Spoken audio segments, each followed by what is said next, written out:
Hey, what's going on, everybody? Today we're going to talk about numbers for Altos, all right?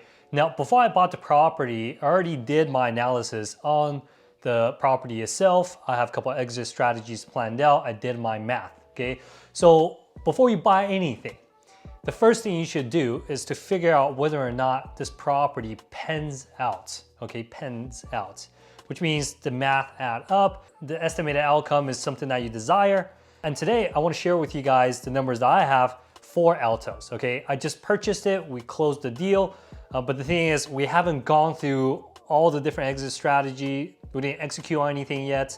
I wanna share these numbers with you guys so that afterwards, okay, we can revisit my numbers and see how accurate and how close we were. At the same time, I want you guys to kind of start getting into the flow of analyzing deals and be able to look at it from my perspective, right? Because again, like, it's very important that you do the math beforehand, you know the exit strategies beforehand. So let's just run through this real quick, all right? For Altos, the purchase price, costing purchase is $410,000. Estimated value at completion is around $525,000, but I believe I can get to around $550,000, all right? But I'll get to that in a little bit.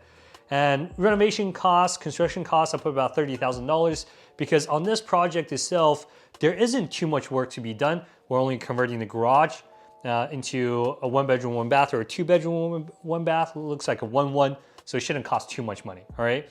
And then for market rent, this is important because right now, existing rent, current rent dictates the value. Does that make sense? That's why I bought it at $410,000.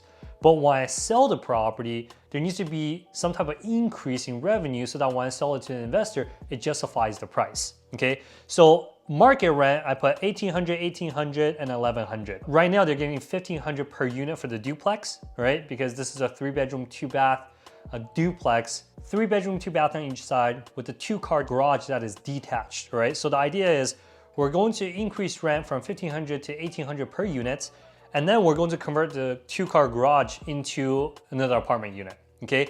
So with this apartment unit, we'll be able to generate around $1,100. And so total income for this property at market rent after our conversion will be $56,400 a year. And so we can easily put a 10x multiplier on this so that the property will become $564,000 worth of property, okay? But again, as the estimated value at completion is $525 because we want to under-promise and over-deliver, all right? So let's go over our different options. For this property, we have 3 different exit strategies. Number 1, we're going to increase the net operating income and then sell to an investor. Option number 2, we're going to increase the NOI, net operating income, right? We'll do a cash out refi and hold. And I'll explain what that means in a little bit. And then the third option is that we're going to subdivide the property, and then we're going to subdivide it with the easement, and I'm going to sell it, all right? Sell both units. So let's go for option 1 first. Okay, so for option number 1, increase net operating income and sell to investors, it's very easy, simple concept, okay? And this works with multifamily, with multiple units, with commercial buildings, with apartment buildings. The idea is you buy a property and the property's value is justified by its current rents. Does that make sense? For this specific property, I bought it because each side was generating $1,500 a month. It was 3 individual units. I deemed that it was worth $410,000 and that's why I paid for it. Does that make sense? Now, once I buy the property, I will systematically increase the rent. We convert the 2-car garage into a 1-bedroom, 1-bath, or 2-bedroom, 1-bath if it's big enough. And then we fully lease out the property, we stabilize it, okay? And then we sell it to a new investor based on its new income. Make sense? So when I increase the NOI, when I increase the net operating income, I forcibly increase the property's value. And now this works best with multifamily and multi-unit properties. When you try to do it for a single-family home, I just feel like they're just not very good investments, okay? They're good for you to live in, not necessarily good for investments, make sense? So for these strategies, the more units you have, the better it is. Because imagine 10 units, okay? And you increase $100 per unit. that's $1,000 a month, that's $12,000 a year, and which equates to $120,000 of value increase at a minimum, all right? So for this specific property, when we increase each unit's rent by $300, we also add $1,100 because we converted the garage. Okay, now we're at $1,700. Overall, we would have increased the value by a good margin, okay? All right, so let's go over the specific breakdown. Down payment is $82,000. Points to lender is what lenders charge us to get the loan, right? Right now, if you guys know, it's COVID, it's very difficult to get loans.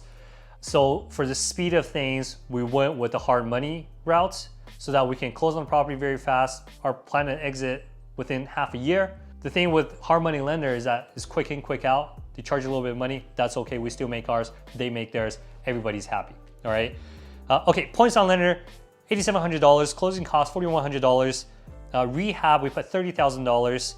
Unexpected cost, $15,000. Okay. And total cash expenditure with everything added up is expected to be around $140,000, $139,000. All right. And we have a loan amount of $325,000. Now, current gross income is $41,775. Once we increase the rents, market rent would be $56,400 a month, right?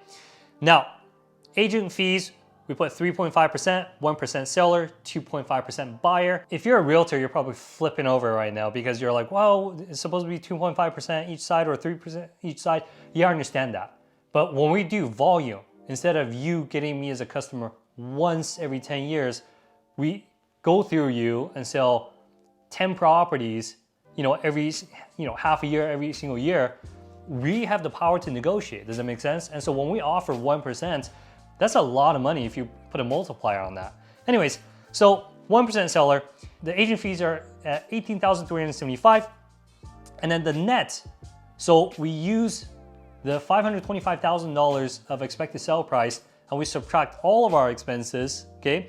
The net is $23,400. And I said net with 1031 exchange so that we can defer the taxes. Does that make sense? If we just sell the property and take the money, then we have to pay 30% on capital gains. Now, if we sell the property, okay, and do something called the 1031 exchange, which means the money goes into the trust, and then we identify a property within 45 days, purchase within 60 or 75 or something like that. As long as we go through that process, we defer the taxes to a later date, all right? And so that's called 1031 exchange, by the way.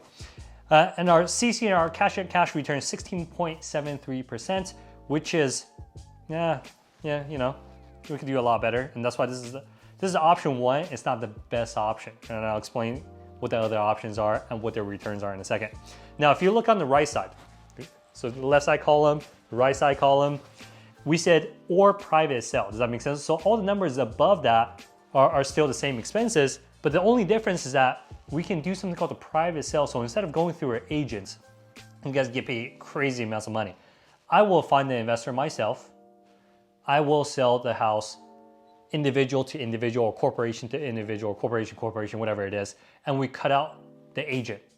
Now, you could do that if you know how to do it. I don't suggest everybody do it, but we do it because we have the ability to. And for that, it's gonna cost less than $5,000. Okay, I think it's gonna cost us like $1,000 for paperwork, but even net, okay, so we save over $10,000. The net, if we go the private sale route, is $36,775. Our cash on cash return is 26.3%, okay? This option is okay.